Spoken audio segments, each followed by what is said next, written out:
ಹೇಳ್ತಾ ಇದ್ದೀನಿ, ಇದು ಆಲ್ತು ಫಾಲ್ತು ಡೈಲಾಗ್ ಇಟ್ಕೊಂಡು LKG UKG ಮಕ್ಕಳಿಗೆ ಮಾಡಿರೋ ಫಿಲ್ಮ್ ಅಲ್ಲ, ದೊಡ್ಡವರು ಕೂಡ ನೋಡಬಹುದು. ಅಡ್ವೆಂಚರ್ ಕ್ಯಾಟಗರಿಗೆ ಸೇರೋ ಈ ಮೂವಿಯಲ್ಲಿ ಡೋರಾ ತನ್ನ ಪ್ರೆಸೆನ್ಸ್ ಆಫ್ ಮೈಂಡ್ ಇಟ್ಕೊಂಡು ಹೇಗೆ ತಂದೆ ತಾಯಿಯನ್ನು ಟ್ರೆಜರ್ ಹಂಟರ್ಸ್ ಗಳಿಂದ ಬಚಾವ್ ಮಾಡ್ತಾಳೆ ಅನ್ನೋದು ಮೇನ್ ಕಾನ್ಸೆಪ್ಟ್.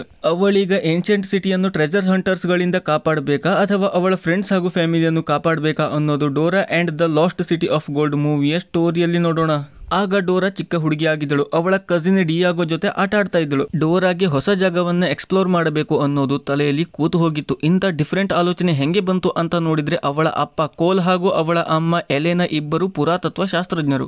ಒಂದು ಕಾಡಿಂದ ಮತ್ತೊಂದು ಕಾಡಿಗೆ ತಿರುಗಾಡ್ತಾ ಇದ್ರು. ಹಂಗೆ ಅವರ ಮನೆ ಇರೋದು ಒಂದು ಕಾಡಲ್ಲಿ ಆಗಿತ್ತು. ಇನ್ನು ಒಂದಿನ ಡಿಯಾಗೋಗೆ ಗೋಡೆಗೆ ನೇತು ಹಾಕಿದ್ದ ಪೋಸ್ಟರ್ ಇಂಟ್ರೆಸ್ಟಿಂಗ್ ಅನ್ಸುತ್ತೆ. ಅದರಲ್ಲಿ ಪರಪತ ಅಂತ ಬರೆದಿತ್ತು. ಅದೇನು ಅಂತ ಕೇಳಿದಾಗ ಅದೊಂದು ಇಂಕ್ ನಾಗರಿಕತೆ ಏನ್ಸಿಯಂಟ್ ಸಿಟಿ ಆಗಿತ್ತು.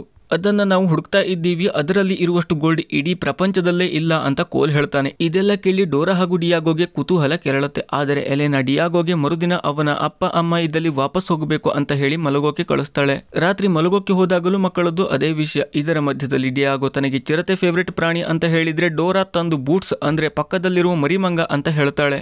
ಮರುದಿನ ಡಿಯಾಗೋ ಹೋಗೋಕೆ ತಯಾರಾಗಿದ್ದ. ಫ್ರೆಂಡ್ಶಿಪ್ ಗಿಫ್ಟ್ ಅಂತ ಚಾಕ್ಲೇಟ್ ಅನ್ನ ಅರ್ಧ ಮಾಡಿ ಅವಳ ಕೈಯಲ್ಲಿಟ್ಟು ಹೋಗ್ತಾನೆ. ಇದಾದ ನಂತರ 10 ವರ್ಷ ಕಳೆಯುತ್ತೆ. ಡೋರಾ ಬೆಳೆದು ಬಿಟ್ಟಿದ್ದಳು. ಕಾಡಲ್ಲೇ ಅವಳ ಪ್ರೈಮರಿ ಎಜುಕೇಶನ್ ಆಗ್ತಿತ್ತು.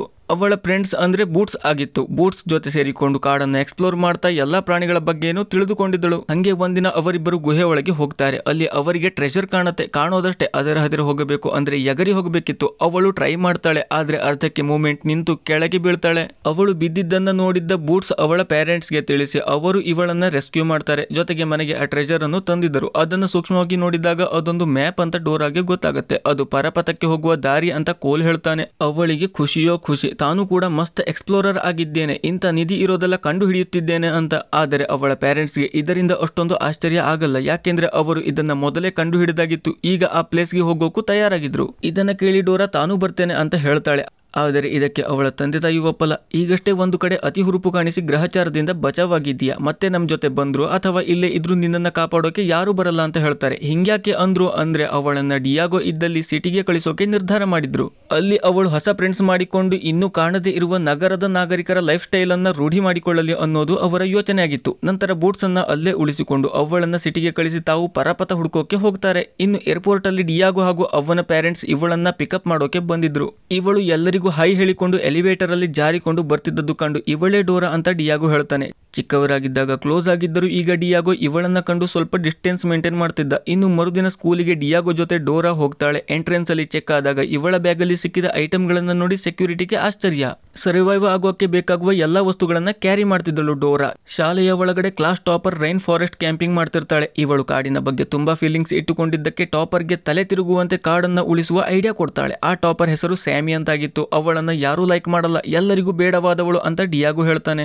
ಇನ್ನು ಮುಂದಕ್ಕೆ ಒಬ್ಬ ಇಂಟ್ರೋವರ್ಟ್ ಗೇಮ್ ಆಡ್ತಾ ನಿಂತಿದ್ದ. ಅವನು ರ್ಯಾಂಡಿ. ಡೋರಾ ಹೋಗಿ ಅವನನ್ನ ಮಾತನಾಡಿಸ್ತಾಳೆ. ಆದರೆ ಡಿಯಾಗೋ ಅವನೊಬ್ಬ ಪುಕ್ಲ, ಸೀನಿಯರ್ಸ್ ಹತ್ತಿರ ವಧೆ ತಿಂತ ಇರ್ತಾನೆ ಅಂತ ಅವಳನ್ನ ತಗೊಂಡು ಹೋಗ್ತಾನೆ. ಕ್ಲಾಸ್ ಅಲ್ಲಿಯೂ ಡೋರಾ ಟೀಚರ್ ಕೇಳಿದ್ದಕ್ಕೆಲ್ಲ ಆನ್ಸರ್ ಕೊಟ್ಟು ಉಳಿದ ಸ್ಟೂಡೆಂಟ್ಸ್ ಗಳಿಗೆ ಉರಿ ಬೀಳೋ ಹಾಗೆ ಮಾಡ್ತಾಳೆ. ಜಾಸ್ತಿ ಉರಿ ಬಿದ್ದದ್ದು ಟಾಪರ್ ಸ್ಯಾಮಿಗೆ ಆಗಿತ್ತು. ಅವಳಿಂದ ವಾರ್ನಿಂಗ್ ಕೂಡ ಸಿಗುತ್ತೆ. ಇನ್ನು ಈ ಡೋರಾ ಹಾಡು ಹಾಡಿಕೊಂಡು ಎಲ್ಲವನ್ನು ಇಗ್ನೋರ್ ಮಾಡ್ತಿದ್ದಳು. ಅಂದ್ರೆ ಅವಳಿಗೆ ಇಷ್ಟು ದಿನ ಕಾಡಲ್ಲಿ ಜನರ ಸಂಪರ್ಕ ಇಲ್ಲದೆ ಇದ್ದಿದ್ದಕ್ಕೆ ಸಿಟಿಯ ಜನರ ಮನಸ್ಥಿತಿ ಅರ್ಥ ಆಗ್ತಿರ್ಲಿಲ್ಲ. ಈಗ ಅವರ ಹೈಸ್ಕೂಲ್ ಅಲ್ಲಿ ಫಂಕ್ಷನ್ ಇತ್ತು. ಅಲ್ಲಿಗೆ ಎಲ್ಲರೂ ತಮ್ಮ ರೋಲ್ ಮಾಡೆಲ್ ಗಳ ಹಾಗೆ ಡ್ರೆಸ್ಸಿಂಗ್ ಮಾಡ್ಕೊಂಡು ಬಂದಿದ್ರು. ಇವಳು ಆ ಕಾನ್ಸೆಪ್ಟ್ ಅನ್ನ ಇಂಪ್ಲಿಮೆಂಟ್ ಮಾಡೋಕೆ ಹೋಗಿ ಯಾವುದೋ ಮುಳ್ಳು ಡ್ರೆಸ್ ಹಾಕಿಕೊಂಡು ಬಂದಿದ್ದಳು. ಇವಳ ವೇಷ ಅದನ್ನ ಹಾಕಿಕೊಂಡು ಮಾಡ್ತಿರೋ ಎನಿಮಲ್ ಸ್ಟೈಲ್ ಡ್ಯಾನ್ಸ್ ಗೆ ಅಲ್ಲಿದ್ದವರೆಲ್ಲ ಕೂಗಾಡ್ಕೊಂಡು ನಗ್ತಾರೆ. ಇವಳು ಡ್ಯಾನ್ಸ್ ಮಾಡೋಕೆ ಡಿಯಾಗೋನನ್ನು ಕರೆದಿದ್ದಕ್ಕೆ ಅವಳ ಜೊತೆ ಇವನನ್ನು ಸೇರಿಸಿ ಹಂಗಿಸ್ತಾರೆ. ಇದರಿಂದ ಅಪ್ಸೆಟ್ ಆದ ಡಿಯಾಗೋ ಡೋರಾಗೆ ಬೈದು ಬಿಡುತ್ತಾನೆ. ಅವಳಿಗೆ ಬೇಜಾರಾಗಿತ್ತು. ರೂಮ್ ಅಲ್ಲಿ ಒಬ್ಬಳೆ ಕೂತ್ಕೊಂಡಿದ್ದಳು. ಆಗ ಅಜ್ಜಿ ಬಂದು ಸಮಾಧಾನ ಮಾಡ್ತಾಳೆ. ಇನ್ನು ಮರುದಿನ ಡೋರಾ ಹಾಗೂ ಅವಳ ಕ್ಲಾಸ್ನವರನ್ನು ಎಕ್ಸಿಬಿಷನ್ಗೆ ತಗೊಂಡು ಹೋಗಿದ್ದರು. ಅಲ್ಲಿ ಟೀಚರ್ ಎಲ್ಲಾ ಮಕ್ಕಳ ಹತ್ತಿರ ಯಾರು ಅತಿ ಹಳೆಯ ವಸ್ತುವಿನ ಫೋಟೋ ತೆಕ್ಕೊಂಡು ಡೀಟೇಲ್ಸ್ ಕಲೆಕ್ಟ್ ಮಾಡಿಕೊಂಡು ಬರ್ತಿರೋ ಅವರಿಗೆ ಪ್ರೈಸ್ ಇದೆ ಅಂತ ಹೇಳ್ತಾರೆ. ಈ ಟಾಸ್ಕ್ಗೆ ಮಕ್ಕಳೇ ಮಾತನಾಡಿಕೊಂಡು ಟೀಮ್ ಮಾಡಿಕೊಳ್ಳಬೇಕಿತ್ತು. ಹಾಗೆ ಎಲ್ಲರೂ ತಮಗೆ ಯಾರ್ಯಾರ ಜೊತೆ ಕಂಫರ್ಟ್ ಇರುತ್ತೋ ಅವರ ಜೊತೆ ಮಾಡಿಕೊಳ್ತಾರೆ. ಆದರೆ ಯಾರ ಜೊತೆನೂ ಸೇರಿಕೊಳ್ಳಲಾಗದೆ ಈಗ ಉಳಿದಿದ್ದು ಡಿಯಾಗೋ, ಡೋರಾ, ಸ್ಯಾಮಿ ಹಾಗೂ ರ್ಯಾಂಡಿ. ಗತಿ ಇಲ್ಲದೆ ಅವರೇ ಒಂದು ಟೀಮ್ ಆಗ್ತಾರೆ. ಡೋರಾಗೆ ಇಂತಹದರ ಬಗ್ಗೆ ನಾಲೆಜ್ ಇತ್ತು. ಎಲ್ಲದಕ್ಕಿಂತ ಹಳೆಯ ವಸ್ತು ಈಜಿಪ್ಷಿಯನ್ ಸಿವಿಲೈಸೇಷನ್ಗೆ ಸೇರಿದ್ದು, ಅದನ್ನು ಹುಡುಕಬೇಕು ಅಂತ ಅಲ್ಲಿದ್ದ ಗೈಡ್ ಹತ್ತಿರ ವಿಚಾರಿಸ್ತಾಳೆ. ಆ ಗೈಡ್ಗೆ ಇವಳನ್ನ ನೋಡಿ ಸಹಾಯ ಮಾಡಬೇಕು ಅಂತ ಅನಿಸುತ್ತೆ. ಅಂತಹ ಸ್ಕಲ್ಪ್ಚರ್ ಇಲ್ಲಿಗೆ ತಂದಿಲ್ಲ. ಅದು ಇನ್ನು ಬೇಸ್ಮೆಂಟ್ ಅಲ್ಲಿದೆ ಅಂತ ಹೇಳಿ ಡೋರಾ ಹಾಗೂ ಟೀಮ್ ಅನ್ನು ಬೇಸ್ಮೆಂಟ್ಗೆ ತಗೊಂಡು ಹೋಗ್ತಾಳೆ. ಇದೆಲ್ಲ ಸೀಕ್ರೆಟ್ ಆಗಿ ನಡೀತಿತ್ತು, ಯಾಕೆಂದ್ರೆ ಬೇಸ್ಮೆಂಟ್ಗೆ ವರ್ಕರ್ಸ್ ಅನ್ನು ಬಿಟ್ಟರೆ ಮತ್ತಾರಿಗೂ ಹೋಗೋಕೆ ಪರ್ಮಿಷನ್ ಇರಲಿಲ್ಲ. ಡೋರಾ ಕ್ಯಾಶುಯಲ್ ಆಗಿ ತಿರುಗಾಡ್ತಾ ಇದ್ದಳು. ಆಗ ಅವಳನ್ನ ಬೇಸ್ಮೆಂಟ್ ಗಾರ್ಡ್ ಹಿಡಿದು ಬಿಡ್ತಾನೆ. ಬಂದಿದ್ದು ಯಾಕೆ ಅಂತ ಎಕ್ಸ್ಪ್ಲೇನ್ ಮಾಡ್ತೇನೆ ಅಂದ್ರೂ ಬಿಡಲ್ಲ. ಅವನ ಜೊತೆಗೆ ಮತ್ತೊಬ್ಬ ಗಾರ್ಡ್ ಬಂದಿದ್ದ. ಇದನ್ನ ನೋಡಿದ ಡಿಯಾಗೋ, ರ್ಯಾಂಡಿ ಹಾಗೂ ಸ್ಯಾಮಿ ವುಡನ್ ಬಾಕ್ಸ್ ಅಲ್ಲಿ ಅಡಗಿ ಕುಳಿತುಕೊಳ್ತಾರೆ. ಸಿಕ್ಕಿಬಿದ್ದ ಡೋರಾಗೆ ಮತ್ತೊಂದು ಸರ್ಪ್ರೈಸ್ ಇತ್ತು. ಅದೇನು ಅಂದ್ರೆ ಅವಳನ್ನ ಬೇಸ್ಮೆಂಟ್ಗೆ ತಗೊಂಡು ಬಂದ ಗೈಡ್ ಕೂಡ ಅಲ್ಲಿಗೆ ಬಂದಿದ್ದಳು. ಎಲ್ಲರೂ ಸೇರಿ ಡೋರಾಳನ್ನು ಬೈದು ಕಳಿಸ್ತಾರೆ ಅಂತ ಅಂದುಕೊಂಡ್ರೆ ಅವಳನ್ನ ಹಿಡಿದು ಟೀಮ್ನ ಮತ್ತಷ್ಟು ಜನ ಅಡಗಿ ಕುಳಿತಿದ್ದ ವುಡನ್ ಬಾಕ್ಸ್ ಅಲ್ಲೇ ತುಂಬಿ ಡೋರ್ ಸೀಲ್ ಮಾಡ್ತಾರೆ. ಜೊತೆಗೆ ಪ್ರಜ್ಞೆ ತಪ್ಪುವ ಹಾಗೆ ಹೊಗೆ ಹಾಕಿದ್ದರು. ನಂತರ ಎಚ್ಚರ ಆದಾಗ ಎಲ್ಲರಿಗೂ ಮತ್ತೊಂದು ಶಾಕ್ ಕಾದಿತ್ತು. ಡೋರಾಳನ್ನು ಕಿಡ್ನಾಪ್ ಮಾಡಿದ್ದರು ಹಾಗೂ ಅವಳನ್ನ ಫ್ಲೈಟ್ ಅಲ್ಲಿ ಮತ್ತೊಂದು ಜಾಗಕ್ಕೆ ಪಾರ್ಸಲ್ ಮಾಡಲಾಗಿತ್ತು. ಅವಳ ಜೊತೆ ಲಾಕ್ ಆದ ಇವರಿಗೂ ಅದೇ ಪರಿಸ್ಥಿತಿ. ಆಗ ಅವಳಿದ್ದ ಬಾಕ್ಸ್ ಮೂವ್ ಆಗುತ್ತೆ. ಡೋರಾ ಬ್ಯಾಗ್ ಅಲ್ಲಿದ್ದ ಚಾಕು ತೆಗೆದು ಬಾಕ್ಸ್ ಸೀಲ್ ಬ್ರೇಕ್ ಮಾಡಿ ಹೊರಗೆ ನೋಡಿದರೆ ಅವರನ್ನೆಲ್ಲ ಎಲ್ಲಿಗೋ ಕ್ಯಾರಿ ಮಾಡ್ತಿದ್ದಾರೆ ಅಂತ ಗೊತ್ತಾಗತ್ತೆ. ತಪ್ಪಿಸಿಕೊಂಡು ಹೋಗುವ ಅಂದ್ರೆ ಅದಕ್ಕೂ ಗಾರ್ಡ್ಗಳಿದ್ರು. ಆಗ ಒಬ್ಬ ಅಪರಿಚಿತ ಬಂದು ಅವರನ್ನೆಲ್ಲ ಅಲ್ಲಿಂದ ಇಳಿಸ್ತಾನೆ. ಯಾರು ಅಂತ ಕೇಳಿದ್ರೆ ಅವನು ಡೋರಾಳ ಫ್ಯಾಮಿಲಿ ಫ್ರೆಂಡ್ ಅಂತೆ. ಹಂಗಂತ ಹೇಳ್ಕೊಂಡು ಅವರನ್ನೆಲ್ಲ ಅಲ್ಲಿಂದ ಪಾರು ಮಾಡ್ತಾ ಇರ್ತಾನೆ. ಅಷ್ಟರಲ್ಲಿ ಕಿಡ್ನಾಪ್ ಮಾಡಿದವರಿಗೆ ಇವರು ಓಡ್ತಾ ಇರೋದು ಕಂಡು ಹೋಗುತ್ತೆ. ಹಾಗಾಗಿ ಗೂಂಡಾಗಳು ಇವಳನ್ನ ಹಾಗೂ ಇವಳ ಹತ್ತಿರ ಇರುವ ಮ್ಯಾಪ್ ಅನ್ನ ಎಗರಿಸೋಕೆ ಅಂತ ಸ್ವೈಪರ್ ನನ್ನು ಕೂಗ್ತಾರೆ. ಅದೊಂದು ನರಿಯಾಗಿತ್ತು. ಹಾಗೆ ಕಳ್ಳತನ ಮಾಡೋದ್ರಲ್ಲಿ ಎಕ್ಸ್ಪರ್ಟ್ ಆಗಿತ್ತು. ಆ ಸ್ವೈಪರ್ ಡೋರಾ ಹಾಗೂ ಅವಳ ಟೀಮ್ ಅನ್ನ ಅಡ್ಡಗಟ್ಟಿ ಬ್ಯಾಗ್ ಅನ್ನ ಎಗರಿಸುತ್ತೆ. ಕಳ್ಳ ನರಿಯನ್ನು ಚೇಸ್ ಮಾಡಿಕೊಂಡು ಡೋರಾ ಹೋಗ್ತಾಳೆ. ಅವಳಿಗೆ ಬ್ಯಾಗ್ ಏನೋ ಸಿಗುತ್ತೆ, ಆದರೆ ಮ್ಯಾಪ್ ಸ್ವೈಪರ್ ನ ಕೈಯಲ್ಲಿತ್ತು. ಈಗ ಮ್ಯಾಪ್ ಕಥೆ ಅಲ್ಲಿಗೆ ಬಿಟ್ಟು ಅಷ್ಟು ಜನ ಗೂಂಡಾಗಳಿಂದ ತಪ್ಪಿಸಿಕೊಳ್ಳಬೇಕು ಅಂತ ಜೀಪ್ ಹತ್ತಿ ಹೋಗ್ತಾರೆ. ಎಷ್ಟಾದರೂ ಆ ಗೂಂಡಾಗಳು ಹಿಂದೆನೆ ಬರ್ತಿದ್ದರು. ಕೊನೆಗೆ ಅಪರಿಚಿತ ಜೀಪ್ ಅನ್ನು ಗದ್ದೆ ಒಳಗೆ ನುಗ್ಗಿಸಿ ಚೇಸಿಂಗ್ ಮಾಡ್ತಿದ್ದ ಗೂಂಡಾಗಳ ಕಣ್ಣು ತಪ್ಪಿಸ್ತಾನೆ. ಇಷ್ಟಾದ ಮೇಲೆ ಬಾಕಿ ಎಲ್ಲರಿಗೂ ಟೆನ್ಷನ್ ಆಗಿದ್ದರೆ ಡೋರಾಗೆ ಈ ಅಪರಿಚಿತ ವ್ಯಕ್ತಿ ಯಾವಾಗ ತನಗೆ ಪರಿಚಿತ ಆಗಿದ್ದ ಅನ್ನೋದೇ ಡೌಟ್ ಆಗಿತ್ತು. ಆಗ ಅವನು ತನ್ನ ಹೆಸರು ಅಲೆಹೆಂಡ್ರೋ ಗುಟ್ರೇಲ್, ಪ್ರೊಫೆಸರ್ ಆಗಿ ಕೆಲಸ ಮಾಡ್ತಿದ್ದಾನೆ. ಡೋರಾ ಚಿಕ್ಕ ವಯಸ್ಸಲ್ಲಿದ್ದಾಗ ಕಂಡಿದ್ದಕ್ಕೆ ಈಗ ಅವಳಿಗೆ ತನ್ನ ಗುರುತು ಇಲ್ಲ ಅಂತ ಹೇಳ್ತಾನೆ. ಜೊತೆಗೆ ಅವಳಪ್ಪನ ಡೈರಿ ಕೊಟ್ಟು ತಾವಿಬ್ರು ಒಂದೇ ಮಿಷನ್ ನಲ್ಲಿ ಕೆಲಸ ಮಾಡ್ತಿದ್ದದ್ದು. ಆದರೆ 2 ವಾರದಿಂದ ನಿಮ್ಮಪ್ಪನ ಬಗ್ಗೆ ಒಂದೇ ಒಂದು ಸುಳಿವು ಇಲ್ಲ ಅಂತ ಗುಟ್ರೇಲ ಹೇಳ್ತಾನೆ. ಈಗ ಅವನಿಗೆ ಡೋರಾಳ ಪೇರೆಂಟ್ಸ್ ಹುಡ್ಕೋಕೆ ಡೋರಾಳ ಸಹಾಯ ಬೇಕಿತ್ತು. ಅದಕ್ಕೆ ಡೋರಾ ಒಪ್ಪಿಕೊಂಡರೆ ಸ್ಯಾಮಿ ಹಾಗೂ ರ್ಯಾಂಡಿಗೆ ಭಯ ಶುರುವಾಗಿತ್ತು. ತನ್ನ ಕಸಿನ್ ಬಿಟ್ಟು ತಾನು ಎಲ್ಲಿಗೂ ಹೋಗಲ್ಲ ಅಂತ ಡಿಯಾಗೋ ಸ್ವಲ್ಪ ಧೈರ್ಯ ಮಾಡಿದ್ದ. ಈಗ ಎಲ್ಲರೂ ಸೇರಿ ಡೋರಾಳ ಪೇರೆಂಟ್ಸ್ ಟೆಂಟ್ ಹಾಕಿದ್ದ ಕಾಡಿಗೆ ಹೋಗ್ತಾರೆ. ಡೆಸ್ಟಿನೇಷನ್ಗೆ ಜೀಪ್ ಹೋಗ್ತಾ ಇರಲಿಲ್ಲ. ಹಾಗಾಗಿ ಎಲ್ಲರೂ ಇಳಿದು ನಡೆಯಬೇಕಾಗಿತ್ತು. ಕಾಡಿನೊಳಗೆ ಹೋಗ್ತಾ ಇರಬೇಕಾದರೆ ಅವರಿಗೆ ಆ ಕಾಡಿನಲ್ಲಿ ಆಡಳಿತ ಮಾಡುತ್ತಿರುವ ಏನ್ಷಿಯಂಟ್ ಸಿವಿಲೈಸೇಷನ್ ಜನರ ದೇವರು ಹಾಗೂ ಅವರು ಪರಾಪತ ಬಗ್ಗೆ ಕೊಟ್ಟಿರುವ ವಾರ್ನಿಂಗ್ ಎಲ್ಲ ಕಾಣುತ್ತೆ. ಯಾರು ಪರಾಪತದ ಹತ್ತಿರ ಹೋಗ್ತಾರೋ ಅವರಿಗೆ ಶಾಪ ಅಂಟ್ಕೊಳ್ಳುತ್ತೆ ಅಂತ ಅಲ್ಲಲ್ಲಿ ಬರೆಯಲಾಗಿತ್ತು. ಹೀಗೆ ಒಂದು ರಾತ್ರಿ ನಡೆದು ಮರುದಿನ ಬೆಳಿಗ್ಗೆಯ ಸಮಯಕ್ಕೆ ಡೋರಾಳ ಪೇರೆಂಟ್ಸ್ ಇದ್ದ ಟೆಂಟ್ಗೆ ಬಂದು ತಲುಪ್ತಾರೆ. ಅಲ್ಲಿ ನೋಡಿದ್ರೆ ದೊಡ್ಡ ದಾಂಧಲೆ ನಡೆದಿತ್ತು. ಪೇರೆಂಟ್ಸ್ ಗುರುತಿಗೆ ಅಂತ ಗಡಿ ಬಿಡಿಯಲ್ಲಿ ಮರಕ್ಕೆ ಗುರುತು ಮಾಡಿ ಇಟ್ಟಿದ್ರು. ಇದೆಲ್ಲ ಕಂಡು ಎಲ್ಲರಿಗೂ ಗಾಬರಿ ಆಗುತ್ತೆ. ಆಗ ಅಲ್ಲಿ ಒಂದು ಕೋತಿ ಮರಿ ಬರುತ್ತೆ. ಅದೇ ಬೂಟ್ಸ್ಗೆ ಪೇರೆಂಟ್ಸ್ ಎಲ್ಲಿಗೆ ಹೋಗಿದ್ದಾರೆ ಅಂತ ಗೊತ್ತಿತ್ತು. ಹಾಗಾಗಿ ಎಲ್ಲರೂ ಬೂಟ್ಸ್ ನ ಹಿಂದಿಂದೇನೆ ಹೋಗ್ತಾರೆ. ಎಲ್ಲ ನೆಟ್ಟಿಗಿತ್ತು. ಆದರೆ ದಾರಿ ಮಧ್ಯದಲ್ಲಿ ಸ್ಯಾಮಿಗೆ ಹೊಟ್ಟೆಯಲ್ಲಿ ಗುಡುಗುಡು ಶುರು ಆಗುತ್ತೆ. ಪಾಟಿ ಮಾಡ್ತಿದ್ರೆ ಆಗದೇ ಇಲ್ಲ ಅಂತ ಹಠ ಹಿಡಿತಾಳೆ. ಆಗ ಡೋರಾ ಅವಳನ್ನ ಪ್ರೈವೇಟ್ ಆಗಿ ಸೈಡ್ಗೆ ಕರೆದುಕೊಂಡು ಹೋಗಿ ಹೊಂಡ ತೋಡಿ ಇಲ್ಲೇ ರೆಸ್ಟ್ ಮಾಡು, ನಾವು ಅಲ್ಲಿರ್ತೇವೆ ಅಂತ ಹೇಳಿ ಎಲ್ಲರೂ ಇದ್ದಲ್ಲಿ ಬರ್ತಾಳೆ. ಸ್ವಲ್ಪ ಹೊತ್ತಿಗೆ ಸುಯ್ಯಕ್ ಅಂತ ಎಲ್ಲರ ಮಧ್ಯದಿಂದ ಯಾವುದೋ ಹಾರಿ ಮರಕ್ಕೆ ಬಡಿಯುತ್ತೆ. ಅದೇನು ಅಂತ ನೋಡಿದ್ರೆ ಬಾಣ. ಒಂದಲ್ಲ ಎರಡಲ್ಲ ಸುಮಾರು ಬಾಣಗಳು ಇವರ ಮೇಲೆ ಬರ್ತಿದ್ದವು. ಇವರು ತಪ್ಪಿಸಿಕೊಂಡು ಓಡಿದರು. ಇವರ ಮೇಲೆ ಅಟ್ಯಾಕ್ ಆಗೋದಂತೂ ನಿಲ್ಲಲ್ಲ. ಪಾಟಿಗೆ ಅಂತ ಕೂತಿದ್ದ ಸ್ಯಾಮಿ ಹಂಗೆ ಎದ್ದು ಓಡ್ತಾಳೆ. ಕೊನೆಯದಾಗಿ ಅವರಿಗೆ ಅಡಗಲು ಸಿಕ್ಕಿದ್ದು ಬಿದ್ದು ಹಾಳಾಗಿದ್ದ ಮರ. ಅಲ್ಲಿಗೆ ದಾಳಿ ಮುಗಿಯಿತು ಅಂತ ಅಂದುಕೊಂಡ್ರೆ ಅದನ್ನ ಯಾರೋ ದೂಡಿ ಹಾಕಿದ್ದರು. ಆ ಮರ, ಅದರೊಳಗಿದ್ದ ಈ ತಂಡ ಎಲ್ಲವೂ ಉಳ್ಳಾಡುತ್ತಾ ಹೊಳಗೆ ಬಂದು ಬೀಳ್ತಾರೆ. ಅಲ್ಲಿ ಬಾಣವನ್ನು ನೋಡಿದಾಗ ಅವರಿಗೆ ಶಾಕ್ ಆಗುತ್ತೆ. ಅದರ ಮೇಲಿದ್ದ ಚಿತ್ರ ದಾರಿಯಲ್ಲಿ ಸಿಕ್ಕಿದ ದೇವರ ಚಿತ್ರವೇ ಆಗಿತ್ತು. ಅಂದ್ರೆ ಆ ಏನ್ಷಿಯಂಟ್ ಜನ ಈಗಿನ ಕಾಲದಲ್ಲೂ ಇದ್ರು ಹಾಗೂ ಕಾಡಿಗೆ ಗಾರ್ಡಿಯನ್ ಆಗಿದ್ರು. ಇಷ್ಟೆಲ್ಲ ಅನುಭವಿಸಿದ್ದಕ್ಕೆ ಸ್ಯಾಮಿ ಡೋರಾ ಮೇಲೆ ರೇಗಾಡ್ತಾಳೆ. ಇದರಿಂದ ಬೇಜಾರಾದ ಡೋರಾಳನ್ನು ಸಮಾಧಾನ ಮಾಡಲು ಡಿಯಾಗೋ ಹೋಗ್ತಾನೆ. ಆಗ ಅವನಿಗೆ ನರಿಯ ಹೆಜ್ಜೆ ಗುರುತು ಕಾಣಿಸುತ್ತೆ. ಅದನ್ನ ಹಿಡಿದು 2 ಹೆಜ್ಜೆ ಮುಂದೆ ಹೋದಾಗ ಅಲ್ಲಿ ಇವರನ್ನ ಹುಡುಕಿಕೊಂಡು ಬಂದ ಗೂಂಡಗಳು ಕ್ಯಾಂಪ್ ಹಾಕಿರೋದು ಕಾಣಿಸುತ್ತೆ. ಅವರನ್ನ ಎದುರು ಹಾಕಿಕೊಳ್ಳೋಕೆ ಆಗಲ್ಲ. ಅದರ ಬದಲಾಗಿ ನಾವೇ ಮೊದಲು ಪೇರೆಂಟ್ಸ್ ರನ್ನು ಹುಡುಕಿ ನಂತರ ಪರಪಥವನ್ನ ತಲುಪಬೇಕು ಅಂತ ಡೋರಾ ಹೇಳ್ತಾಳೆ. ಅದಕ್ಕೆ ಅಂತ ಅವಳು ಅವಳಪ್ಪನ ಡೈರಿಯಲ್ಲಿ ಬರೆದಿಟ್ಟಿದ್ದ ದಾರಿಯಲ್ಲಿ ಎಲ್ಲರನ್ನು ತಗೊಂಡು ಹೋಗ್ತಾಳೆ. ಆಗ ಮತ್ತೆ ಇವರಿಗೊಂದು ಅಪಾಯ ಕಾದಿತ್ತು. ಹೋಗ್ತಾ ದಾರಿಯಲ್ಲಿ ಸ್ಟೆಪ್ ಇಟ್ಟು ತೆಗೆದಾಗ ಸೌಂಡ್ ಮಾಡುವ ಮಣ್ಣಿನ ಜಾಗಕ್ಕೆ ಎಲ್ಲರೂ ಬಂದು ನಿಂತಿದ್ದರು. ಇದು ಅವರಿಗೆಲ್ಲ ಆಟ ಆಗಿತ್ತು. ಆದರೆ ಇದೊಂದು ಕ್ವಿಕ್ ಸ್ಯಾಂಡ್ ಅಂತ ಅರ್ಧ ಮುಳುಗಿದ ಮೇಲೆ ಅವರಿಗೆಲ್ಲ ಗೊತ್ತಾಗತ್ತೆ. ಹೊರಗೆ ಬರೋಕೆ ಪ್ರಯತ್ನ ಪಟ್ಟಷ್ಟು ಅದು ಇವರನ್ನ ಮುಳುಗಿಸ್ತಾ ಇತ್ತು. ಇದರಿಂದ ತಪ್ಪಿಸಿಕೊಳ್ಳುವ ಟೆಕ್ನಿಕ್ ಅನ್ನು ಡೋರಾ ಹೇಳ್ತಾಳೆ. ಗುಟ್ರೇಲನನ್ನು ಬಿಟ್ಟು ಮತ್ತೆಲ್ಲರೂ ಅದನ್ನ ಇಂಪ್ಲಿಮೆಂಟ್ ಮಾಡಿ ಹೊರಗೆ ಬರ್ತಾರೆ. ಆದರೆ ಗುಟ್ರೇಲ ಕಂಗಾಲಾಗಿ ಮುಳುಗ್ತಾ ಇದ್ದ. ಇವರು ಹಗ್ಗ ತರುವಷ್ಟರಲ್ಲಿ ಅವನು ಪೂರ್ತಿ ಮುಳುಗಿ ಹೋಗಿದ್ದ. ಅವನಿಗೆ ಗ್ರಹಚಾರ ನೆಟ್ಟಿಗಿತ್ತು. ಅಲ್ಲಿ ಮುಳುಗಿದ್ದವನು ಪಕ್ಕದ ಮರದ ಸಂಧಿಯಿಂದ ಹೊರಗೆ ಬಂದಿದ್ದ. ಇಷ್ಟೆಲ್ಲ ನಡೆಯುತ್ತಾ ಇದ್ದದ್ದು ಒಬ್ಬಳು ಮುದುಕಿಯ ಮನೆಯ ಮುಂದೆ ಆಗಿತ್ತು. ಈ ಕಾಡಲ್ಲಿ ಅವಳು ಹೇಗೆ ಬಂದಳು ಅನ್ನೋದು ಮುಂದೆ ಗೊತ್ತಾಗತ್ತೆ. ಈಗ ಅವಳು ಇವರನ್ನೆಲ್ಲ ಕೂರಿಸಿಕೊಂಡು ಕಥೆ ಕೇಳ್ತಾಳೆ. ಆ ಮುದುಕಿ ಏನ್ಷಿಯಂಟ್ ಲ್ಯಾಂಗ್ವೇಜ್ ಅಲ್ಲಿ ಮಾತಾಡ್ತಾ ಇದ್ದಳು. ಅದು ಡೋರಾಗೆ ಮಾತ್ರ ಗೊತ್ತಾಗ್ತಾ ಇತ್ತು. ಆ ಮುದುಕಿ ಮನೆಗೆ ಹೋಗೋಕೆ ದಾರಿ ಕಾಣಿಸ್ತೇನೆ ಅಂತ ಹೇಳಿದಾಗ ಸ್ಯಾಮಿ ಹಾಗೂ ರ್ಯಾಂಡಿ ಹೋಗೋಕೆ ತಯಾರಾದರೆ ಡೋರಾ ಹಾಗೂ ಗುಟ್ರೆಲ್ಲ ಪರಾಪತ ಹುಡುಕಿಕೊಂಡು ಹೋಗ್ತೇವೆ ಅಂತ ಹೇಳ್ತಾರೆ. ಡೋರಾ ಒಬ್ಬಳನ್ನೇ ಬಿಟ್ಟು ತಾನೂ ಬರಲ್ಲ ಅಂತ ಡಿಯಾಗೋ ಕೂಡ ಅವರ ಜೊತೆನೆ ಉಳಿದುಕೊಳ್ತಾನೆ. ಈ ಮುದುಕಿಗೆ ಪರಾಪತ ಅಂತ ಕೇಳಿದ ಕೂಡಲೇ ತಲೆ ಬಿಸಿ ಆಗುತ್ತೆ. ಅದನ್ನ ಹುಡುಕಿಕೊಂಡು ಹೋದವರು ಶಾಪಕ್ಕೆ ಗುರಿಯಾಗ್ತಾರೆ. ಒಬ್ಬರು ಉಳಿಯಲ್ಲ ಅಂತ ವಾರ್ನ್ ಮಾಡ್ತಾಳೆ. ಆದರೂ ಇವರು ಕೇಳಲ್ಲ. ಈಗ ಡೋರಾ, ಡಿಯಾಗೋ ಹಾಗೂ ಗುಟ್ರೆಲ್ಲ ಒಂದು ದಾರಿ ಹಿಡಿದು ಹೋದರೆ ಮುದುಕಿ, ರ್ಯಾಂಡಿ ಹಾಗೂ ಸ್ಯಾಮಿ ಹೊಳೆದಂಡೆಗೆ ಬಂದಿದ್ದರು. ಅಲ್ಲಿ ದೋಣಿ ಕಾಣಿಸಿ ಹತ್ತಿ ಅಂತ ಹೇಳುವಾಗ ಸ್ಯಾಮಿಗೆ ಮುದುಕಿಯ ಕೈಯಲ್ಲಿದ್ದ ಟ್ಯಾಟು ಕಾಣಿಸುತ್ತೆ. ಅದು ಬಾಣದಲ್ಲಿದ್ದ ದೇವರ ಟ್ಯಾಟು ಆಗಿತ್ತು. ಹಾಗಾಗಿ ಇಲ್ಲೇನೋ ಸಮಸ್ಯೆ ಇದೆ ಅಂತ ಅವಳು ರ್ಯಾಂಡಿಯನ್ನು ಕರೆದುಕೊಂಡು ಅಲ್ಲಿಂದ ಓಡ್ತಾಳೆ. ಇನ್ನು ಮತ್ತೊಂದು ದಾರಿಯಲ್ಲಿ ಹೋದವರು ದೊಡ್ಡ ದೊಡ್ಡ ಹೂವುಗಳಿದ್ದ ಜಾಗಕ್ಕೆ ಬಂದಿದ್ದರು. ಅಲ್ಲಿ ಆ ಹೂವುಗಳ ಪರಿಮಳಕ್ಕೆ ಇವರಿಗೆ ನಶೆ ಇರುತ್ತೆ. 3 ಜನ ಇಮ್ಯಾಜಿನೇಷನ್ ಲೋಕಕ್ಕೆ ಹೋಗ್ತಾರೆ. ಅದರಲ್ಲಿ ಕಾರ್ಟೂನ್ ಕ್ಯಾರೆಕ್ಟರ್ಗಳು ಬಂದು ತಕ ಅಂತ ಕುಣಿತಾ ಇದ್ದವು. ಗುಟ್ರೆಲ್ಲ ಬಟ್ಟೆ ಬಿಚ್ಚಿಕೊಂಡು ಅಲ್ಲೆಲ್ಲೋ ಪೊದೆ ಹಿಂದೆ ಹಾರಿದ್ರೆ ಡೋರಾ ಹಾಗೂ ಡಿಯಾಗೋ ಕಂಡಲ್ಲಿ ಎಗರಾಡ್ತಾ ಇದ್ದರು. ಹಂಗೆ ದೊಡ್ಡ ಪ್ರಪಾತವನ್ನ ಎಗರುವಾಗ ಬೀಳುವವರಾಗಿದ್ದರು. ಆಗ ಸ್ಯಾಮಿ ಹಾಗೂ ರ್ಯಾಂಡಿ ಬಂದು ಕಾಪಾಡ್ತಾರೆ. ಎಚ್ಚರ ಆದಾಗ ನಿಜವಾಗಿಯೂ ಅವರಿಬ್ಬರು ಅಲ್ಲಿಗೆ ಬಂದಿದ್ದರು.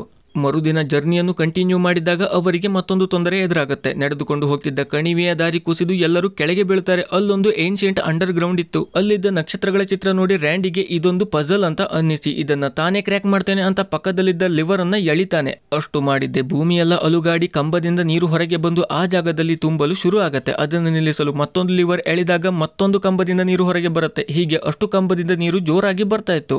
ಆಗ ಡಿಯಾಗೋಗೆ ಅಲ್ಲಿಂದ ತಪ್ಪಿಸಿಕೊಳ್ಳುವ ಸುರಂಗ ಇರೋದು ಕಾಣಿಸುತ್ತೆ. ಆದರೆ ಅದು ಲಾಕ್ ಆಗಿತ್ತು. ಹಾಗೆ ನೀರಲ್ಲಿ ಈಗಾಗಲೇ ಮುಳುಗಿ ಹೋಗಿತ್ತು. ಅಷ್ಟು ಜನ ಹೋಗಿ ಪ್ರಯತ್ನ ಪಡ್ತಾರೆ. ಉಸಿರುಗಟ್ಟಿಕೊಂಡು ಜಾಸ್ತಿ ಹೊತ್ತು ಅವರಿಗೆ ನೀರಲ್ಲಿ ಇರೋಕೆ ಸಾಧ್ಯ ಆಗಲ್ಲ. ರ್ಯಾಂಡಿಗೆ ಸುಮಾರು ಹೊತ್ತು ಉಸಿರುಗಟ್ಟಿಸಿಕೊಂಡು ಇರುವ ಅಭ್ಯಾಸ ಇತ್ತು. ಹಾಗಾಗಿ ಅವನೇ ಹೋಗಿ ಸುರಂಗವನ್ನು ಓಪನ್ ಮಾಡೋಕೆ ಟ್ರೈ ಮಾಡ್ತಾನೆ. ಅಷ್ಟರಲ್ಲಿ ನೀರು ಛಾವಣಿಯ ಮಟ್ಟಕ್ಕೆ ತಲುಪಿತ್ತು. ಇವರು ಇನ್ನೇನು ನೀರು ಪಾಲು ಆಗ್ತಾರೆ ಅನ್ನುವಷ್ಟರಲ್ಲಿ ರ್ಯಾಂಡಿ ಸುರಂಗವನ್ನು ಓಪನ್ ಮಾಡ್ತಾನೆ. ಅದರಲ್ಲಿ ಅಷ್ಟು ಜನ ನೀರಿನ ಜೊತೆಗೆ ಹೋಗಿ ಹೊಳೆಗೆ ಬಂದು ಬೀಳ್ತಾರೆ. ಎದುರಿಗೆ ನೋಡಿದ್ರೆ ಕೋಲ್ ಹಾಗೂ ಎಲೆನಾ ಇದ್ದರು. ಪೇರೆಂಟ್ಸ್ ಕಂಡ ಖುಷಿಯಲ್ಲಿ ಡೋರಾ ನಡೆದ ವಿಷಯವನ್ನು ಹಂಗೆ ಅವರ ಹಳೆ ಫ್ರೆಂಡ್ ಗುಟ್ರೆಲಾ ಬಗ್ಗೆ ಬಡಬಡ ಅಂತ ಹೇಳ್ತಾಳೆ. ಹಳೆ ವಿಷಯ ಓಕೆ, ಆದರೆ ಈ ಗುಟ್ರೆಲಾ ಯಾರು ಅಂತಾನೆ ಕೋಲ್ ಹಾಗೂ ಎಲೆನಾಗೆ ಗೊತ್ತಿರಲಿಲ್ಲ. ಅಷ್ಟರಲ್ಲಿ ನೀರಿಂದ ಎದ್ದು ಬಂದ ಗುಟ್ರೆಲಾ ತನ್ನ ಗೂಂಡಾಗಳ ಗುಂಪಿಗೆ ಲೊಕೇಶನ್ ಶೇರ್ ಮಾಡಿದ್ದ. ಅಂದರೆ ಅವನೊಬ್ಬ ಟ್ರೆಜರ್ ಹಂಟರ್ ಆಗಿದ್ದ. ಡೋರಾಳನ್ನು ಯಾಮರಿಸಿ ಅವಳ ಸಹಾಯದಿಂದ ಪರಪತದ ದಾರಿ ಕಂಡು ಹಿಡಿಯೋಕೆ ಹೀಗೆ ಮಾಡಿದ್ದ. ಆಗ ಅವನ ಗ್ಯಾಂಗ್ ಬರುತ್ತೆ. ಈಗ ಎಲ್ಲರನ್ನ ಹಿಡಿದುಕೊಂಡು ಪರಪತಕ್ಕೆ ತಗೊಂಡು ಹೋದ್ರೆ ಫ್ಯಾಮಿಲಿ ಸೇಫ್ ಆಗಿರುತ್ತೆ, ಇಲ್ಲ ಅಂದ್ರೆ ಎಲ್ಲರ ಕಥೆ ಮುಗಿಯುತ್ತೆ ಅಂತ ಗುಟ್ರೆಲಾ ಕೋಲ್ ಹತ್ತಿರ ಒಪ್ಪಂದ ಮಾಡಿಕೊಳ್ತಾನೆ. ಇದಕ್ಕೆ ಒಪ್ಪಿದ ಕೋಲ್ ಎಲ್ಲರನ್ನು ತಗೊಂಡು ಹೋಗ್ತಾನೆ. ದಾರಿಯಲ್ಲಿ ಮತ್ತೆ ಪ್ರತ್ಯಕ್ಷ ಆದ ಬೂಟ್ಸ್ ಈ ಹುಡುಗರ ಕೈಗೆ ಕಟ್ಟಿದ್ದ ಕಟ್ಟನ್ನ ಬಿಚ್ಚಿ ಹಾಕತ್ತೆ. ಇಷ್ಟೆಲ್ಲ ಆಗ್ತಾ ಇದ್ದದ್ದು ಕೊನೆಗೆ ಇದ್ದ ಗಾರ್ಡ್ಗೆ ಗೊತ್ತಾಗತ್ತೆ. ಆಗ ಡೋರಾ ತನ್ನ ಯೋಯೋ ತೆಗೆದು ಅವನನ್ನ ಬಡಿದು ಕೆಡವಿ ಬಿಡ್ತಾಳೆ. ಮತ್ತೊಬ್ಬ ಗಾರ್ಡ್ ಹಾಗೂ ಗುಟ್ರೆಲಾ ಬರುವಷ್ಟರಲ್ಲಿ ಅಲ್ಲಿಂದ ಅಷ್ಟು ಹುಡುಗರು ಪರಾರಿಯಾಗ್ತಾರೆ. ಡೋರಾ ಅಚಾನಕ್ ಆಗಿ ಗಾರ್ಡ್ಗೆ ಹೊಡೆದು ತಪ್ಪಿಸಿಕೊಂಡಿದ್ದಾಗಿತ್ತು. ಯಾಕೆಂದ್ರೆ ಅವಳು ತಪ್ಪಿಸಿಕೊಂಡರೆ ಗುಟ್ರೆಲಾ ಅವಳ ಪೇರೆಂಟ್ಸ್ ಅನ್ನು ಕೊಲ್ಲುವ ಚಾನ್ಸ್ ಇತ್ತು. ಅವಳೀಗ ಎಮೋಷನಲಿ ವೀಕ್ ಆಗಿದ್ದಾಳೆ ಅಂತ ಬೂಟ್ಸ್ಗೆ ಗೊತ್ತಾಗಿ ಅದು ಡೋರಾಳನ್ನು ಹುರಿದುಂಬಿಸಲು ಮಾತಾಡುತ್ತೆ. ನೀನು ದೊಡ್ಡವಳು ಅಲ್ಲ, ಚಿಕ್ಕವಳು ಅಲ್ಲ. ಈ ಮಿಷನ್ ನಿನಗೆ ಕಷ್ಟ ಆದರೂ ನಿನ್ ಜೊತೆ ನಿನ್ನ ಫ್ರೆಂಡ್ಸ್ ಇದ್ದಾರೆ. ಅವರ ಸಹಾಯದಿಂದ ಇದನ್ನ ಪೂರ್ತಿ ಮಾಡು ಅಂತ ಬೂಟ್ಸ್ ಹೇಳುತ್ತೆ. ಆ ಕೋತಿಮರಿ ಮಾತನಾಡಿದ್ದು ಕಂಡು ಡೋರಾಗೆ ಆಶ್ಚರ್ಯ ಆಗುತ್ತೆ. ಅಷ್ಟೊತ್ತಿಗೆ ರ್ಯಾಂಡಿ, ಡಿಯಾಗೋ ಹಾಗೂ ಸ್ಯಾಮಿ ಅಲ್ಲಿಗೆ ಬರ್ತಾರೆ. ಪೇರೆಂಟ್ಸ್ ಅನ್ನು ಪರಪತದ ಟ್ರೆಜರ್ ಬದಲಿಗೆ ಉಳಿಸಿಕೊಳ್ಬೇಕು, ಇಲ್ಲ ಅಂದ್ರೆ ಟ್ರೆಜರ್ ಜೊತೆಗೆ ಪೇರೆಂಟ್ಸ್ ಕೂಡ ಹೋಗ್ತಾರೆ ಅಂತ ಡೋರಾ ಹೇಳ್ತಾಳೆ. ಅವಳ ಹತ್ತಿರ ಒಂದು ಪ್ಲಾನ್ ಇತ್ತು. ಅದನ್ನ ಇಂಪ್ಲಿಮೆಂಟ್ ಮಾಡೋಕೆ ರಾತ್ರಿ ಹೊತ್ತಿಗೆ ಪರಪತದ ಮೇನ್ ಗೇಟ್ ಹತ್ತಿರಕ್ಕೆ ಡೋರಾ ಹಾಗೂ ಗೆಳೆಯರು ಹೋಗ್ತಾರೆ. ಅಲ್ಲಿಗೆ ಮೊದಲಿಂದ ಗುಟ್ರೆಲಾ ಬಂದು ಟೆಂಟ್ ಹಾಕಿದ್ದ. ಮೇನ್ ಗೇಟ್ನ ಮುಂದೆ ಸ್ವೈಪರ್ ಹಾಗೂ ಒಬ್ಬ ಗಾರ್ಡ್ ಇದ್ದ. ಡೋರಾ ಅವರಿಬ್ಬರನ್ನು ಪ್ರಜ್ಞೆ ತಪ್ಪಿಸುವ ಪ್ಲಾನ್ ಮಾಡಿ ಚೀಲದಲ್ಲಿ ಪಾಯ್ಸನಸ್ ಫ್ರಾಗ್ ಹಾಕಿ ಅದನ್ನ ಅವರ ಮುಂದೆ ಎಸಿತಾಳೆ. ಅದನ್ನ ಸ್ವೈಪರ್ ಹಾಗೂ ಗಾರ್ಡ್ ಟಚ್ ಮಾಡಿದಾಗ ಪ್ರಜ್ಞೆ ತಪ್ಪಿ ಬೀಳ್ತಾರೆ. ಇದೇ ಸುಸಮಯ ಅಂದುಕೊಂಡ ಡೋರಾ ಹಾಗೂ ಟೀಮ್ ಗೇಟ್ನ ಮುಂದೆ ಬಂದು ನಿಲ್ತಾರೆ. ಈ ಜಾಗ ಕೂಡ ಪಜಲ್ ಇಂದ ತುಂಬಿತ್ತು. ಮೊದಲಿನ ಹಾಗೆ ಡೋರ್ ಓಪನ್ ಮಾಡೋಕೆ ಲಿವರ್ ಇತ್ತು. ತಪ್ಪು ಲಿವರ್ ಎಳೆದರೆ ಇವರ ಮೇಲೆ ಅಟ್ಯಾಕ್ ಮಾಡುವ ಹಾಗೆ ಡಿಫೆನ್ಸ್ ಇತ್ತು. ಈಗ ಈ ಪಜಲ್ ಭೇದಿಸುವುದು ಹೇಗೆ ಅಂತ ನೋಡ್ತಾ ಇದ್ದಾಗ ರ್ಯಾಂಡಿಗೆ ಗ್ರೌಂಡ್ ಟೈಲ್ಸ್ ಮೇಲೆ ಹೊಳೆಯುತ್ತಿದ್ದ ಗ್ರಾಫ್ ಕಾಣಿಸುತ್ತೆ. ಅದು ನಕ್ಷತ್ರಗಳ ಪ್ರತಿಬಿಂಬ ಆಗಿತ್ತು. ಅದರಲ್ಲಿ ಕೆಲವಷ್ಟು ಟೈಲ್ಸ್ ಚಂದ್ರನಿಗೆ ಮೋಡ ಮುಚ್ಚಿದಾಗ ಬೇಗ ಮರೆಯಾಗ್ತಿದ್ದವು. ಅದೇ ಕೆಲವಷ್ಟು ನಂತರವೂ ಹೊಳೆಯುತ್ತಿದ್ದವು. ಇದನ್ನು ಗಮನಿಸಿದ ಡೋರಾ ಅಲ್ಲಿ ನಿಧಾನಕ್ಕೆ ಹೊಳೆಯುತ್ತಿದ್ದ 4 ಟೈಲ್ಸ್ಗಳ ಗ್ರಾಫ್ ಹೇಳುವ 4 ಪ್ರಾಣಿಗಳ ಸ್ಟ್ಯಾಚ್ಯೂ ಹತ್ತಿರಕ್ಕೆ ಒಬ್ಬೊಬ್ಬರಿಗೆ ನಿಲ್ಲಲು ಹೇಳ್ತಾಳೆ. ನಂತರ ಉಸಿರು ಬಿಗಿ ಹಿಡಿದು 4 ಜನ ಒಂದೇ ಸಲಕ್ಕೆ 4 ಲಿವರ್ಗಳನ್ನ ಎಳೆದು ಬಿಡ್ತಾರೆ. ಒಂದು ಕ್ಷಣ ಬಿಟ್ಟು ನಂತರ ಆ ಬಾಗಿಲು ತೆರೆದುಕೊಳ್ಳುತ್ತೆ. ಇವರ ಕೆಲಸ ಸಕ್ಸಸ್ ಆಗಿತ್ತು. ಆದರೆ ಇದು ಪರಪತಕ್ಕೆ ಹೋಗುವ ಗೇಟ್ ಆಗಿತ್ತು. ಬಿಟ್ರೆ ಪರಪತ ಇನ್ನೂ ಮುಂದೆ ಇತ್ತು. ಈಗ ಒಳಗಡೆ ಮತ್ತೊಂದು ಪಜಲ್ ನ ಕ್ಯಾಬಿನ್ ಇತ್ತು. ಅಲ್ಲಿಗೆ ಇವರು ಬಂದಾಗ ಡೋರ್ ಲಾಕ್ ಆಗುತ್ತೆ. ಆ ಕೋಣೆಯನ್ನು ದಾಟಲು ಯಾವುದೇ ರೀತಿಯ ಬಾಗಿಲು ಕಾಣುವ ಹಾಗೆ ಇರಲಿಲ್ಲ. ಆಗ ರ್ಯಾಂಡಿಗೆ ಚಿನ್ನದ ರಿಫ್ಲೆಕ್ಟರ್ ಸಿಗುತ್ತೆ. ಅದರ ಜೊತೆಗೆ ಸ್ಯಾಮಿ ಹಾಗೂ ಡೋರಾಗೆ ಗೋಡೆಯ ಮೇಲೆ ಕೆತ್ತಿ ಇಟ್ಟಿದ್ದ ಚಿತ್ರದ ಪಜಲ್ ಅಲ್ಲಿ 51 ಡಿಗ್ರಿ ತಿರುಗಿ ಅಂತ ಮೆಸೇಜ್ ಇರುವುದು ಗೊತ್ತಾಗುತ್ತೆ. ಆಗ ಡೋರಾ ಇದೊಂದು ಸನ್ಲೈಟ್ ರಿಫ್ಲೆಕ್ಟ್ ಮಾಡಿ ಬಾಗಿಲು ತೆಗೆಯುವ ಪಜಲ್, ಈಗ ರಾತ್ರಿ, ಹಂಗಾಗಿ ಸನ್ಲೈಟ್ ಕೆಲಸವನ್ನ ಈ ಟಾರ್ಚ್ ಮಾಡುತ್ತೆ ಅಂತ ಹೇಳಿ ಟಾರ್ಚ್ ಅನ್ನ ಬೂಟ್ಸ್ ಕೈಗೆ ಕೊಡ್ತಾಳೆ. ಬೂಟ್ಸ್ ಅದನ್ನ ಹಿಡಿದು ಗೋಡೆ ಹತ್ತಿ ಸೂರ್ಯನ ಬೆಳಕು ಬರೋಕೆ ಅಂತ ಮಾಡಿ ಇಟ್ಟಿದ್ದ ಕಿಂಡಿಯಲ್ಲಿ ಕುಳಿತುಕೊಳ್ತಾನೆ. ನಂತರ 4 ಜನ ರಿಫ್ಲೆಕ್ಟರ್ ಗಳನ್ನ ಹಿಡಿದು 51 ಡಿಗ್ರಿ ತಿರುಗಿ ನಿಂತಾಗ ಆ ಬೆಳಕು ಸೀದಾ ಹೋಗಿ ಗೋಡೆಯ ವಿನ್ಯಾಸದ ಮೇಲೆ ಬೀಳುತ್ತೆ. ಆಗ ಆ ಗೋಡೆ ನಿಧಾನ ಓಪನ್ ಆಗುತ್ತೆ. ಇನ್ನೇನು ಅರ್ಧ ಓಪನ್ ಆಗಿತ್ತು, ಅಷ್ಟರಲ್ಲಿ ಜೇಡಗಳನ್ನ ಕಂಡ ಸ್ಯಾಮಿಗೆ ಭಯ ಆಗಿ ಅವಳ ಕೈಯಿಂದ ರಿಫ್ಲೆಕ್ಟರ್ ಬಿದ್ದು ಒಡೆದು ಹೋಗುತ್ತೆ. ಲೈಟ್ ಟ್ರಾನ್ಸ್ಫರ್ ಆಗ್ತಿದ್ದದ್ದು ನಿಂತಿದ್ದಕ್ಕೆ ಡೋರ್ ಕ್ಲೋಸ್ ಆಗ್ತಿತ್ತು. ಜೊತೆಗೆ ಮೇಲಿಂದ ಮುಳ್ಳಿನ ಚಾವಣಿ ಕೆಳಗೆ ಬರ್ತಿತ್ತು. ಈಗ ಉಳಿದಿರುವುದು ಮುಚ್ಚುತ್ತಾ ಇರುವ ಬಾಗಿಲನ್ನು ದಾಟೋದು ಅಂತ ಒಬ್ಬೊಬ್ಬರಾಗಿ ದಾಟುವಾಗ ಕೊನೆಯಲ್ಲಿ ಡೋರಾ ಸಿಕ್ಕಿ ಹಾಕಿಕೊಂಡು ಬಿಡ್ತಾಳೆ. ಆಗ ಬೂಟ್ಸ್ ಬಾಗಿಲನ್ನು ಮುಚ್ಚಲು ಬಿಡದೆ ಇವಳನ್ನು ಬಚಾವ್ ಮಾಡ್ತಾನೆ. ಇಲ್ಲಿಗೆ ಈ ಪಜಲ್ ಇಂದ ತಪ್ಪಿಸಿಕೊಂಡಾಗಿತ್ತು. ಆದರೆ ಈಗ ಅವರು ನಿಂತಿದ್ದ ಫ್ಲೋರ್ ಸಂಪೂರ್ಣ ಇಳಿಜಾರು ಆಗಿತ್ತು. ಇವರು ಹೋಗಿ ಬಿದ್ದರೆ ಕೆಳಗಡೆ ಮುಳ್ಳಿನ ಜೊತೆಗೆ ಬೆಂಕಿ ಇತ್ತು. ಆಗ ಡಿಯಾಗೋ ಇದರಿಂದ ತಪ್ಪಿಸಿಕೊಳ್ಳೋಕೆ ಕೆಳಗೆ ಹೋಗಿ ಸರಿಯಾದ ಸಮಯಕ್ಕೆ ಎಗರಿ ಮುಂದಿರುವ ಸೇಫ್ ಜಾಗವನ್ನು ಮುಟ್ಟುವುದೊಂದೇ ದಾರಿ ಅಂತ ಹೇಳ್ತಾನೆ. ಉಳಿದವರಿಗೂ ಇದು ಸರಿ ಅನಿಸುತ್ತೆ. ಜೋತಾಡ್ತಾ ಇದ್ದವರು ಕೈ ಬಿಟ್ಟು ಇನ್ನೇನು ಮುಳ್ಳಿನ ಮೇಲೆ ಬೀಳಬೇಕು ಅನ್ನುವಷ್ಟರಲ್ಲಿ ಹಾರಿ ಸೇಫ್ ಜಾಗಕ್ಕೆ ಲ್ಯಾಂಡ್ ಆಗ್ತಾರೆ. ಮುಂದೆ ನೋಡಿದ್ರೆ ಚಿನ್ನದ ರಾಶಿ ಬಿದ್ದಿತ್ತು. ಎಲ್ಲರೂ ಇದನ್ನ ಪರಪತ ಅಂತ ಅಂದುಕೊಂಡರೆ ಡೋರಾ ಇದೊಂದು ಕೊನೆಯ ಪಜಲ್ ಅಂತ ಹೇಳ್ತಾಳೆ. ಅವಳಿಗೆ ಚಿನ್ನದ ಮಂಕಿಯ ಮೂರ್ತಿಯ ಕೆಳಗೆ ಏನ್ಷಿಯಂಟ್ ಲ್ಯಾಂಗ್ವೇಜ್ ಅಲ್ಲಿ ಬರೆದಿರುವುದು ಕಾಣುತ್ತೆ. ಅದರಲ್ಲಿ ಪರಪತ ಪಡೆದುಕೊಳ್ಳುವುದು ಅಂತಾದ್ರೆ ದೇವರಿಗೆ ಇಷ್ಟವಾದದ್ದನ್ನ ಏನಾದ್ರೂ ಕೊಡಬೇಕು ಅಂತ ಬರೆದಿತ್ತು.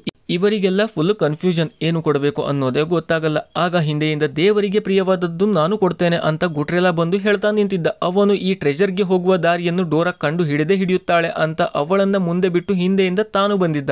ಅವನು ಈ ಜನರ ದೇವರಿಗೆ ಎಲ್ಲ ಗೋಲ್ಡ್ ಬಿಟ್ರೆ ಮತ್ಯಾವುದು ಪ್ರಿಯವಾದದ್ದು ಇಲ್ಲ ಅಂತ ಹೇಳ್ತಾ ಚಿನ್ನದ ಕಾಯಿನ್ ಅನ್ನ ಅಲ್ಲಿದ್ದ ಗೋಲ್ಡನ್ ಮಂಕಿಯ ಕೈಯಲ್ಲಿ ಇಡ್ತಾನೆ. ಅವನಂದುಕೊಂಡಂತೆ ಅಲ್ಲಿ ಏನೂ ಆಗಲ್ಲ. ಡೋರಾ ಹಾಗೂ ಅವಳ ಗೆಳೆಯರು ಹಿಂದೆ ಸರಿದು ದೂರ ಹೋಗಿ ನಿಂತಿದ್ದರು. ಯಾಕೆಂದ್ರೆ ಡೋರಾಗೆ ಆ ಪಜಲ್ ಅನ್ನು ಕ್ರ್ಯಾಕ್ ಮಾಡುವುದು ಗೊತ್ತಿತ್ತು. ಸ್ವತಃ ಗುಟ್ರೆಲಾ ಟ್ರ್ಯಾಪ್ ಆಗಲಿ ಅಂತ ಪಜಲ್ ಗೊತ್ತಿದ್ದರೂ ಅದನ್ನ ಅವನಿಗಾಗಿಯೇ ಬಿಟ್ಟಿದ್ದಳು. ಈಗ ಅವನು ಬಂದು ಗೋಲ್ಡನ್ ಮಂಕಿಯ ಕೈಯಲ್ಲಿ ನಾಣ್ಯ ಹಾಕಿದ್ದಕ್ಕೆ ಫ್ಲೋರ್ ಕುಸಿದು ಕೆಳಗೆ ಬೀಳ್ತಾನೆ. ಮಗ ಸತ್ತ ಅಂತ ಅಂದುಕೊಂಡರೆ ಅಲ್ಲೇ ಜೋತಾಡಿಕೊಂಡು ಇದ್ದ. ಆಗ ಅಲ್ಲಿ ಮತ್ತೊಂದು ದ್ವಾರ ಓಪನ್ ಆಗುತ್ತೆ. ಅದರಿಂದ ಪರಪತದ ಗಾರ್ಡಿಯನ್ಸ್ ಹಾಗೂ ಇವರಿಗೆ ದಾರಿಯಲ್ಲಿ ಸಿಕ್ಕಿದ ಟ್ಯಾಟು ಮುದುಕಿ ಬರ್ತಾಳೆ. ಅವರ ಜೊತೆ ಪೇರೆಂಟ್ಸ್ ಕೂಡ ಇದ್ದರು. ಆ ಮುದುಕಿ ಆಗಿರ್ಲಿಲ್ಲ, ಬದಲಿಗೆ ಆ ಏನ್ಷಿಯಂಟ್ ಜನರ ರಾಣಿಯಾಗಿದ್ದಳು. ಅವಳಿಗೆ ವಯಸ್ಸು ಆಗಿರ್ಲಿಲ್ಲ.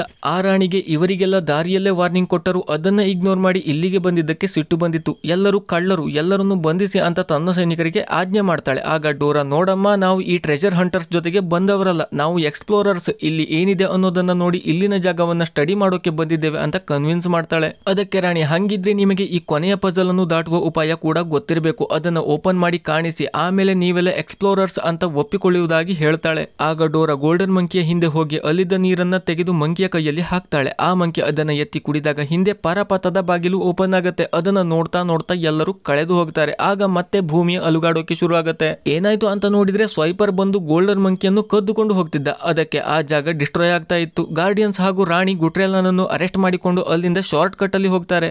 ಇವರೆಲ್ಲರೂ ಹೊರಗೆ ಬರುವಷ್ಟರಲ್ಲಿ ಅಲ್ಲೆಲ್ಲ ಬಿರುಗಾಳಿ ಎದ್ದು ಇಡೀ ಪರಪತ ನಾಶ ಆಗ್ತಾ ಇತ್ತು. ಬೂಟ್ಸ್ ಎಗರಿ ಸ್ವೈಪರ್ನ ಕೈಯಲ್ಲಿದ್ದ ಮೂರ್ತಿಯನ್ನು ಕಸಿದುಕೊಂಡು ಡೋರಾ ಕೈಗೆ ಕೊಡ್ತಾನೆ. ಆಗ ಡೋರಾ ಮತ್ತೆ ವಾಪಸ್ ಪರಪತದ ಒಳಗೆ ಹೋಗಿ ಸರಿಯಾದ ಜಾಗದಲ್ಲಿ ಗೋಲ್ಡನ್ ಮಂಕಿಯನ್ನು ಇಟ್ಟು ಎಲ್ಲವನ್ನು ಮೊದಲಿನ ಸ್ಥಿತಿಗೆ ತರ್ತಾಳೆ. ಇಲ್ಲಿಗೆ ಇವರ ಪರಪತ ಜರ್ನಿ ಕಂಪ್ಲೀಟ್ ಆಗುತ್ತೆ.